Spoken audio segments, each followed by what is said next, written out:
जय हिंद फ्रेंड्स, मेरा नाम है पुष्पेंद्र यादव। इस लेक्चर के अंदर आज मैं पार्शियल डिफरेंशियल इक्वेशन को सॉल्व करने का लैग्रांज मेथड बताऊंगा। Lagrange's method, right.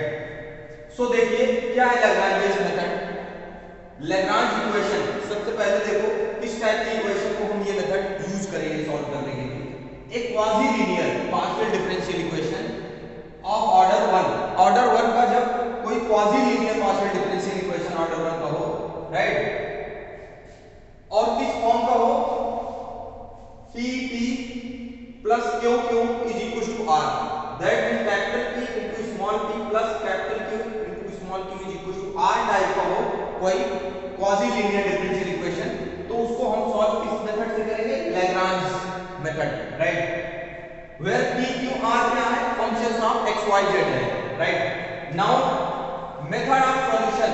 अब क्वाजी लीनियर डिफरेंशियल इक्वेशन देख लो एग्जांपल कैसे होते हैं। x y p plus y z q is equals to zx। तो यहाँ पे जो स्मॉल p है और स्मॉल p का मान आप जानते हो derivative of z with respect to x, right. और x y क्या है? ये फंक्शन कैपिटल P के रोल करने हैं, ठीक है। यहाँ पे y z क्या है? कैपिटल Q की जगह पे y z है, राइट, एंड r की जगह पे zx है। और दूसरा ये मैंने एक एग्जांपल लिया हुआ px minus qy equals to z minus xy का होल स्क्वायर, राइट।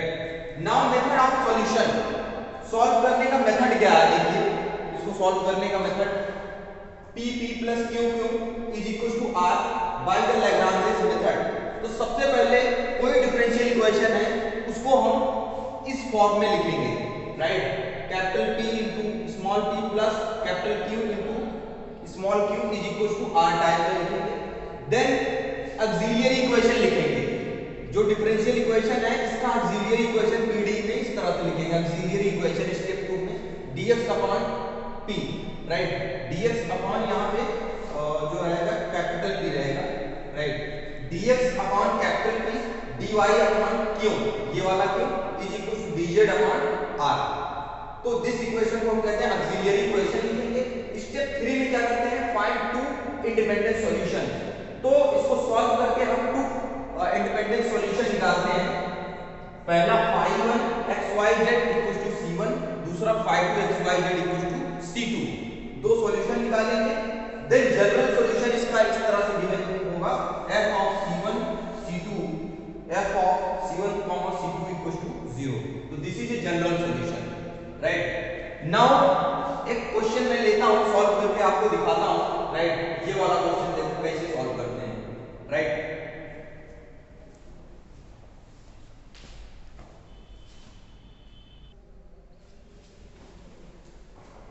नाउ देखिए इसका सॉल्यूशन मैं कराऊंगा, थोड़ा से अच्छा क्वेश्चन है, राइट। तो सबसे पहले इसको हम किस फॉर्म में, मैंने बताया तो ये already capital P small p plus capital Q small q is equal to r type का ही है। तो नाउ स्टेप 1 हमने ये देख लिया। स्टेप 2 क्या करेंगे? ऑक्सिलियरी इक्वेशन लिखेंगे। क्या कहते हैं? लैग्रांजेस। इसी को कहते हैं लैग्रांजेस सब्सिडियरी इक्वेशन भी कहते हैं, सब्सिडियरी इक्वेशन, ठीक है। तो लैग्रांजेस सब्सिडियरी इक्वेशन लिखेंगे। क्या होगा? dx upon x dy upon minus y dz upon, right, z minus xy is equal to whole square, right. Now dx upon this dy upon this, right. अब इसको क्या करते हैं? फर्स्ट टू स्टेप 3 में इसको सॉल्व करेंगे। To surface निकालते हैं, राइट, सॉल्व करके टू इंडिपेंडेंट सॉल्यूशन। तो पहला take first two, right, taking या फ्रॉम फर्स्ट टू रेशियो या first two member, first two member, right. तो पहला दो मेंबर लिया dx upon x dy upon minus y। अब इसको इंटीग्रेट कर दो, राइट, इंटीग्रेट कर दो तो क्या आ जाएगा? दिस इज log x, यहां पे क्या आएगा? log y minus log y plus log c1, right. तो log x plus log y इधर आएगा, ये माइनस में है, प्लस हो जाएगा। This is log c1। तो यहाँ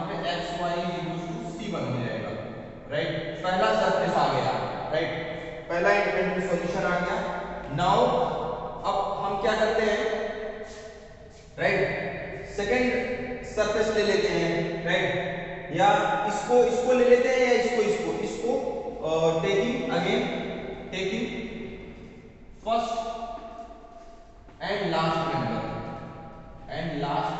मेंबर, राइट। अब फर्स्ट एंड लास्ट मेंबर ले लिया मैंने, राइट, तो देखिए dx अपॉन x ये हो जाएगा dz अपॉन z माइनस, अब xy की जगह पे हम यूज कर देंगे, xy की जगह पे xy यहाँ पे क्या है c1, तो यहाँ पे हम कांस्टेंट यूज कर देंगे, दिस इज c1 का स्क्वायर आ जाएगा, राइट। नाउ इंटीग्रेट, अब ये पूरा z का फंक्शन हो गया, राइट। अब इसको क्या करेंगे, इंटीग्रेट कर देंगे, इधर क्या हो जाएगा, this is your log x, इधर क्या आ जाएगा, इधर आ जाएगा z माइनस, या ऐसे कह सकते हैं minus 1 upon z minus c1 आ जाएगा, राइट, c1 प्लस c2 आ जाएगा, राइट। तो इसको ऐसे लिख सकते हैं आगे, राइट, c1 माइनस c2, तो इसको भी, right, c1 minus c2 and इसको मैं log ले लेता हूँ, this is log c2, right. तो log c2 ये इधर आएगा तो log क्या हो जाएगा, log x c2 हो जाएगा, राइट, क्या हो जाएगा, log x c2 हो जाएगा, एंड ये आ रहा है minus 1 upon z minus c1, तो यहाँ पे हो जाएगा e to the power by log की डेफिनेशन से x c2 इक्वल टू हो जाएगा e to the power minus 1 upon z minus 1 हो जाएगा, z माइनस c1 हो जाएगा, राइट, क्या हो जाएगा, z माइनस c1। तो आप इसको ऐसे भी लिख सकते हो, x is equal to, right, c2 को उधर ले जाओ, तो मान लो यहाँ पे c2 डैश आ जाएगा constant, and e to the power minus 1 upon z minus c1, right.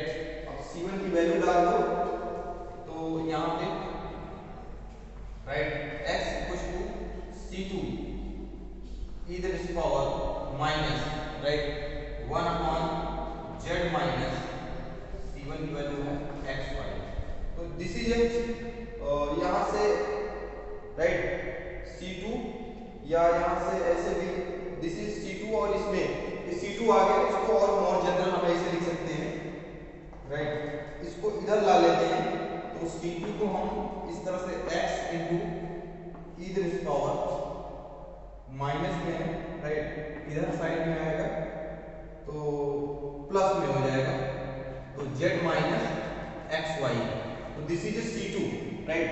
Now general solution क्या होगा, f of c1 c2 equals to 0, right, this is general solution. इसको अब चाहे तो हम f ऑफ c1 की वैल्यू क्या है, xy, right, and this is c2 क्या है, x, right, x into e to the power 1 upon z minus xy. This is our what? This is our solution, right? This is our general solution. तो now इसको आपको अपने आप से solve करना है. This is very simple and right. So I hope आप समझ पाए बहुत अच्छा. नेक्स्ट लेक्चर में मिलते हैं. So thank you. जय हिंद.